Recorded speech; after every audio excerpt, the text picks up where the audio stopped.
It has been quite a week, and recent events have moved me to feel the need to talk to you about your own leadership and to urge you to use your influence now and in the future for the good. This is not a call to political correctness. This is a call to goodness.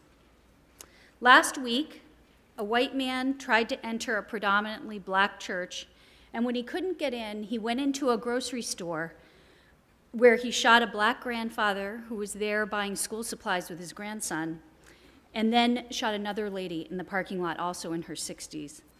In a separate case, an individual sent 14 bombs to national leaders because of their political views. And on Saturday, we woke up to learn that many people had been killed in an attack on a synagogue, again by a single person. All three perpetrators held bigoted beliefs which motivated them to violence. And these cases are all linked by hatred. In the last few years, holding and speaking about bigoted beliefs has become more out in the open, more mainstream than ever in my lifetime. And they've been amplified in social media, in jokes, in conspiracy theories, as well as in threatening comments.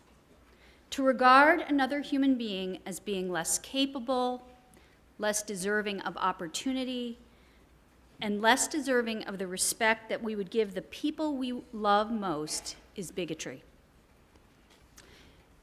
Images like a meme of Pepe the Frog in a Ku Klux Klan robe making light of the Klan's history of terror in this country, like a meme showing a Down syndrome person and asking who is more valuable, that person or a person of color.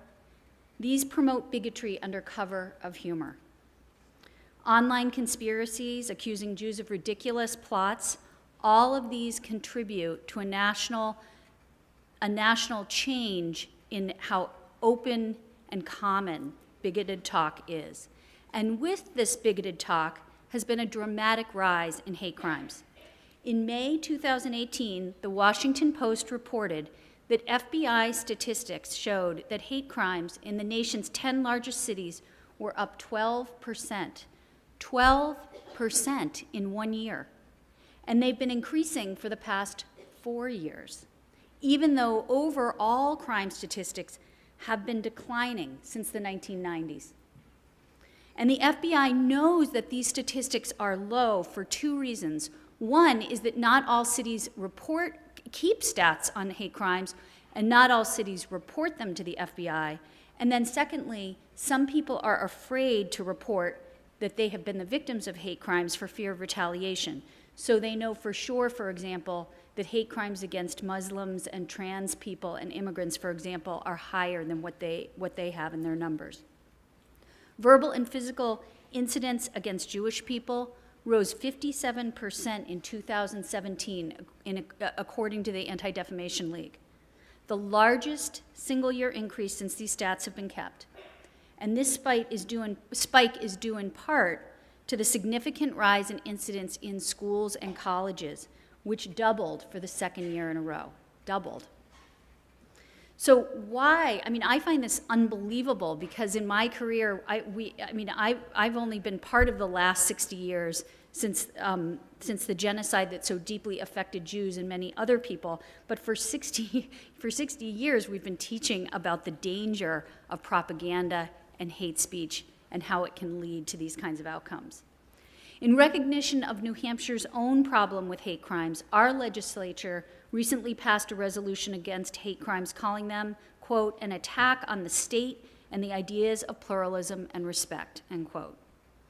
Therefore, when we hear of violent incidents, we must not treat them as each an isolated event, each an isolated perpetrator, but instead perceive them as part of a trend.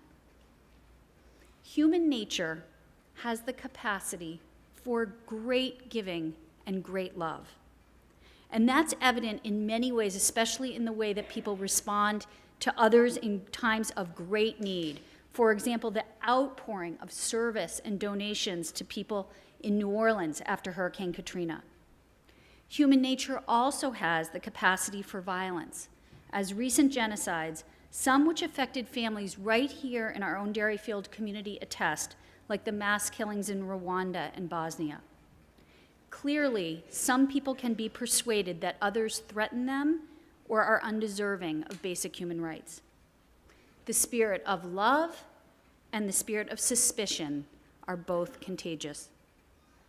In our Derryfield community, we work as a faculty to have every one of us feel full belonging while embracing and celebrating that we are distinct and distinctive.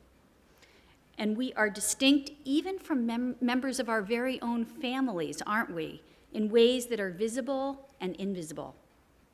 Our faculty teaches that our ideas, tastes, beliefs, heritages differ, and that those distinctions are nothing to fear, and that each individual possesses the right to human dignity. Those distinctions we know to be a source of strength, helping us to grow into deeper, more sophisticated, more innovative thinkers and creators. That's why the top companies in the country, like Google and Facebook, put together diverse people in their work teams to get better outcomes. The problems that lie ahead of us require the turbocharge of many kinds of people, many kinds of thinkers working together. And we here at Derryfield are united in our commitment that every one of us will thrive as one Derryfield. So now and in the future, please be vigilant about division and diminishing of others. Be wise leaders who de-escalate tensions and unify society at large and within our own community. Understand that peace is maintained first through self-discipline. Be self-critical if you don't want to rock the boat when you hear others say something disrespectful. Because when people with influence, like us, are bystanders, we actually do harm. Our silence plus our influence together make bigoted speech more okay. I urge you to respectfully challenge diminishing humor and diminishing comments, and be clear that division and disrespecting others is not okay. Again, this is not a call to political correctness. This is a much higher call to be good people. Work to lift up positive human instincts and blunt negative ones. The faculty and staff have great faith in you. We take heart in our belief that you will grow to be leaders who appeal, as President Lincoln said, to the better angels of our natures, that you will draw others to be their most humane. Please take a moment now to think about how you can use your influence to promote unity and peace.